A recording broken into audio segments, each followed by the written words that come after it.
Welcome to the Musings of Jessica Marie. Basketball is a sport enjoyed by millions around the world.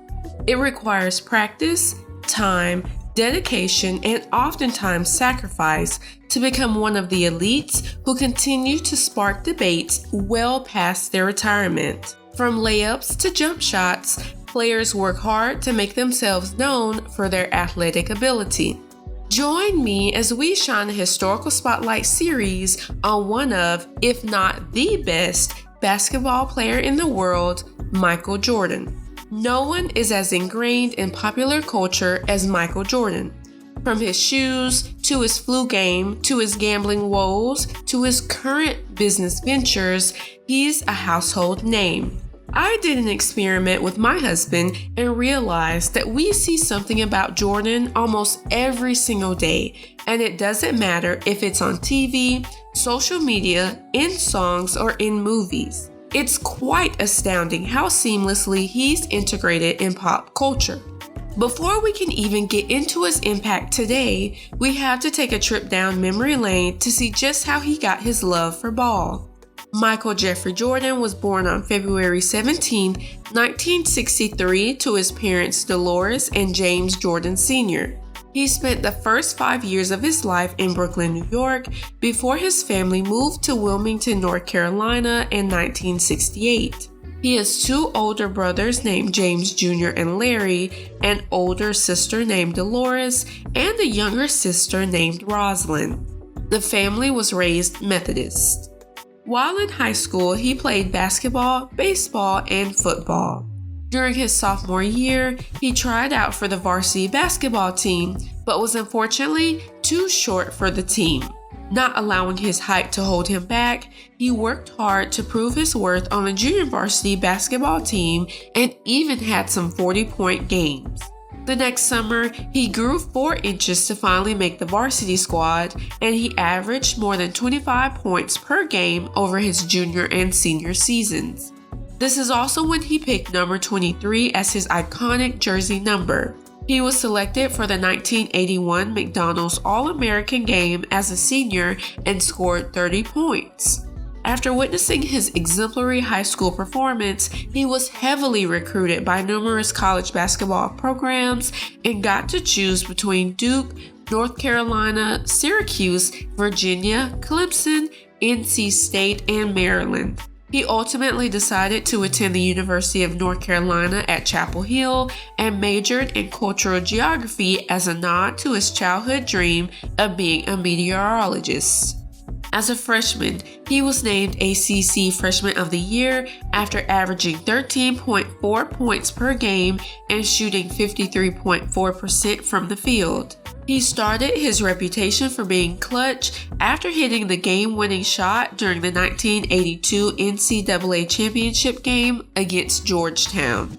Looking back on it, this game winner was a major turning point in his basketball career and helped propel him into excellence. He continued to dominate during his sophomore and junior seasons and consistently ranked amongst the elite in the ACC.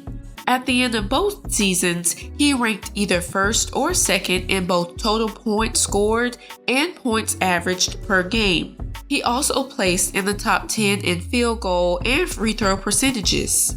Over his college career, he averaged 17.7 points per game with 54% shooting, 5 rebounds per game, and 1.8 assists per game. The world took notice of his performance, and he was selected to the NCAA All-American First Team in both his sophomore and junior seasons. He won 2 gold medals as part of the U.S. national basketball team during the 1983 Pan American Games in Venezuela and the 1984 Summer Olympics in LA.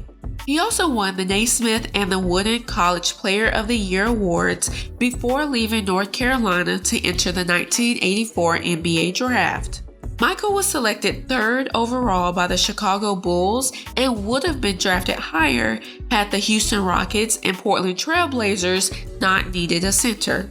On October 26, 1984, he made his NBA debut against the Washington Bullets and scored 16 points before heating up to average 28.2 points per game during his rookie season. He shot 51.5% from the field and helped improve the Bulls' record enough to qualify for the postseason for the first time in roughly 5 years. He quickly captured the attention of fans and earned his nicknames Air Jordan and his airness for his leaping and dunking abilities, and sold out arenas wherever he played. He was selected as a starter in his first All-Star game, won the NBA Rookie of the Year award, and was even showcased on the cover of Sports Illustrated. Despite his outstanding performance, the Bulls lost to the Milwaukee Bucks in the first round of the playoffs. Hoping to follow up his rookie performance, he broke his foot just 3 games into his second season. Despite missing 64 games, the Bulls still made it to the playoffs, but were bounced in the first round by the Celtics. During Game 2 of the series, Jordan scored 63 points, a playoff career high that broke the single-game playoff scoring record.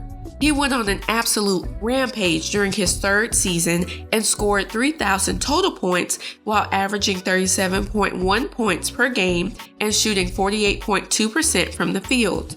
Fellow Hall of Famer Wilt Chamberlain is the only other player to achieve such a feat. Michael also became the first player in NBA history to record 200 steals and 100 blocks in a season. During his fourth season, he won his first league MVP award after averaging 35 points per game on 53.5% shooting, and was named the NBA Defensive Player of the Year after averaging 1.6 blocks per game, 3.1 steals per game, and holding opponents to the fewest points per game allowed in the league. After making it past the first round of the playoffs for the first time in his career, the Bulls lost in 5 games to the more experienced Detroit Pistons. Michael's exemplary stats stayed consistent into his 5th season despite the frustration he started to feel with the team's offensive direction. His bread and butter was as a shooting guard and later small forward, but head coach Doug Collins moved him to point guard and watched him excel. Jordan recorded 10 triple-doubles in just 11 games, averaged 33.6 points, 11.4 rebounds, and 10.8 assists per game. The position change helped the team advance to the Eastern Conference Finals, but were bested by the Pistons again.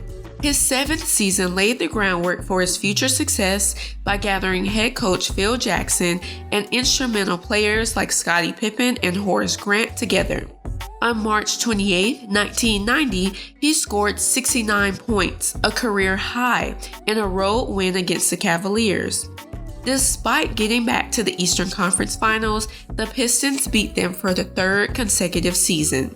The Bulls and Jordan struck gold during his 8th season after implementing the triangle offense to counteract defenses that heavily targeted him. By reducing the number of shots he took per game, he set his team up to finally get over the hump and win a championship.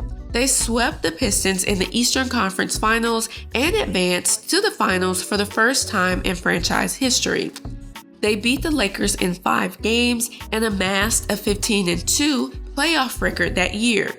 Michael won his first NBA Finals MVP award after averaging 31.2 points on 56% shooting, 11.4 assists, 6.6 rebounds, 2.8 steals, and 1.4 blocks per game. They didn't take their foot off the gas, boasting an impressive 67-15 record during his 9th season. He won his 2nd consecutive regular season MVP and Finals MVP after beating the Trail Blazers in 6 games. His 10th season had similar results, even though his streak of consecutive MVP awards was snapped by Charles Barkley. The Bulls won their 3rd straight championship after defeating the Phoenix Suns, catapulting Michael into the record books as the only player in NBA history to win 3 consecutive Finals MVP awards. Jordan was part of the Dream Team that won gold in the 1992 Tournament of the Americas and the 1992 Summer Olympics. He was the only player to start all 8 games in the Olympics and was undefeated in all 4 of the tournaments he played for with the U.S. national team.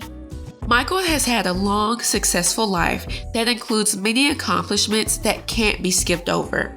For the first time ever, I'm turning this historical spotlight into a series to do his accomplishments and impact on the world justice. Make sure to join me for the next installment. If you enjoyed this episode, let me know by giving this video a thumbs up, leaving a comment, and subscribing to my channel. I'll see you in the next episode.